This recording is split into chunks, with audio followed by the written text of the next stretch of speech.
नमस्कार। Update news 24/7 में जमशेदपुर की खबरों के साथ आप सभी का स्वागत है।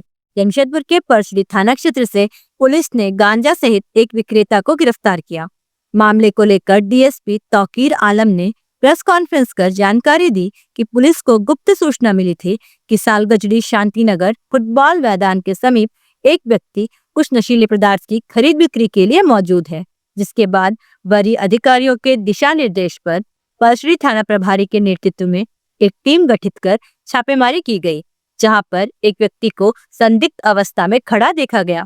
उसे हिरासत में लेकर तलाशी ली गई, जिसके पास से लगभग 85,000 रुपए मूल्य का गांजा बरामद किया गया। जिसके बाद पूछताछ में उसने बताया कि वह विगत 2 वर्षों से इस धंधे से जुड़ा है और उड़ीसा से लाकर जमशेदपुर के विभिन्न क्षेत्रों में पुड़िया बनाकर गांजा बेचता है। पूछताछ में वह अपना नाम सौरव कुमार दास बिरसा नगर का रहने वाला बताया। फिलहाल पुलिस उसके साथ जुड़े अन्य लोगों के बारे में जानकारी प्राप्त कर रही है। वहीं आवश्यक कार्यवाही के बाद उसे न्यायिक हिरासत में भेज दिया गया। आइए जानते हैं इस संदर्भ में और अधिक विस्तार से। बीते दिन दिनांक 7/7/2025 को वरीय पुलिस अधीक्षक महोदय को एक गुप्त सूचना प्राप्त हुई थी कि लगभग 3:30 बजे परसडी थाना अंतर्गत सलगाजोड़ी फाटक गांधी मैदान के पास शांतिनगर फुटबॉल मैदान के पास गांजे की खरीद बिक्री होनी है। उक्त सूचना के सत्यापन और आवश्यक कार्रवाई हेतु एक टीम का गठन किया गया, जिसका नेतृत्व परसडी थाना प्रभारी कर रहे थे। इनके साथ टाइगर मोबाइल के भी जवान थे। घटनास्थल पर पहुंचने के पश्चात एक संदिग्ध व्यक्ति दिखाई दिया, जिसे देखकर यह लगा कि उसके पास कोई संदिग्ध वस्तु हो सकता है। उसके पश्चात वो भागने का प्रयास किया, लेकिन टीम के द्वारा उसे पकड़ लिया गया। पकड़ने के पश्चात उसे पूछताछ की गई। पूछताछ के क्रम में उसने अपना नाम सौरव कुमार सिंह बताया, सौरव कुमार दास ने बताया कि वह यह सामान जो संदिग्ध प्रकार का दिख रहा था, किसी के पास बेचने के लिए जा रहा था। उसके बाद उसकी तलाशी ली गई। तलाशी के क्रम में उसके पास से करीब 846 ग्राम गांजा जैसा पदार्थ, जिसका अनुमानित मूल्य लगभग 85,000 रुपये का होगा,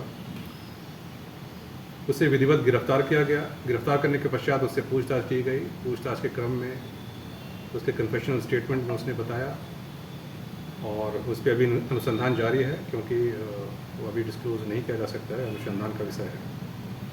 और उसके पश्चात परसडी थाना कांड संख्या NDPS के धाराओं में कांड संख्या 74/25 दर्ज किया गया है।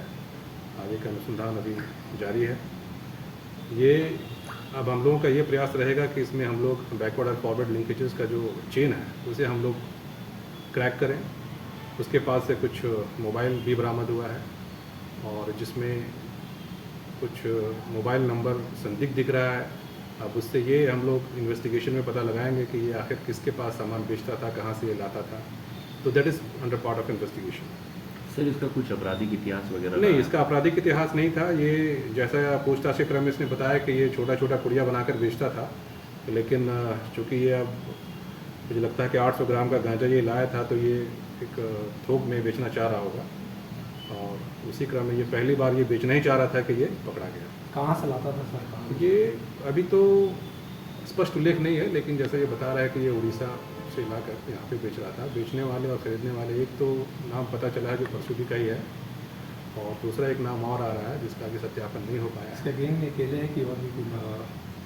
ये अभी अनुसंधान का विषय है, इसको हम लोग देखेंगे। ये पहला बार ही इसमें उतरा है कि मतलब इससे पूर्व में भी? नहीं, ये पहले भी करता रहा है, लेकिन ये कहिए कि बचता रहा है, ये पकड़ा नहीं गया था। कब से कर रहा था ये मुझे लगता है कि जैसा इसके बयान में आया है कि 1-2 साल से ये गांजा इस तरह बेचने और खरीदने का काम कर रहा है। सिर्फ जमशेदपुर में बिक्री कर रहा था कि या बाहर भी ले जाता? जमशेदपुर के अलावा ये आसपास के इलाके में, यानी कि जमशेदपुर ज़िला के अंतर्गत ही ये अपना काम कर रहा था।